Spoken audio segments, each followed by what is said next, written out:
नमस्कार. मी सध्याच्याला डाळिंब प्लॉटमध्ये आलो आहे. ह्या डाळिंबाची व्हरायटी आहे सोलापूर लाल. ह्या प्लॉटचे हार्वेस्टिंग होऊन जवळपास 1 महिना झाले आहे. परंतु हार्वेस्टिंग करताना जे हिरवे फळं छोटे होते ते सोडून दिले होते आम्ही. त्यासाठी आता हे बऱ्यापैकी काही गोटे आहेत. तेव्हा तोडले असते तर हे नुकसान झालं असतं.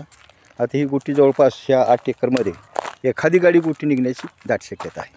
त्यासाठी आता 1-2 दिवसांनी त्याचं हार्वेस्टिंग करून ह्याला नंतर खतं मितं भरून ह्याला एक 15 दिवसानं रेस्ट द्यायची. रेस्ट पिरियड झाल्यानंतर मग ह्याला ताण द्यायचा. ताण देऊन मग कटिंग करून हे करायचं. सध्याच्याला सदर प्लॉटची कॅनॉपी सिस्टीम एकदम तगडी आणि सुपर झालेली आहे. सगळ्यात महत्त्वाचं आता हा प्लॉट जो आहे हाय डेन्सिटी सिस्टीममध्ये केला होता. हाय डेन्सिटी सिस्टीम म्हणजे कमी क्षेत्रामध्ये जास्त झाडाची लागवड.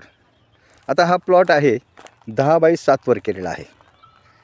म्हणजे निवळ सोल क्रॉप, ह्याच्यामध्ये काय आंतरपीक वगैरे घेतलेलं नव्हतं.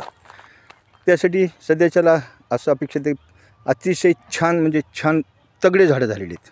त्यासाठी आता ह्याचं नियोजन आहे 15 नोव्हेंबरला छाटणी करणे आणि बहार धरणे.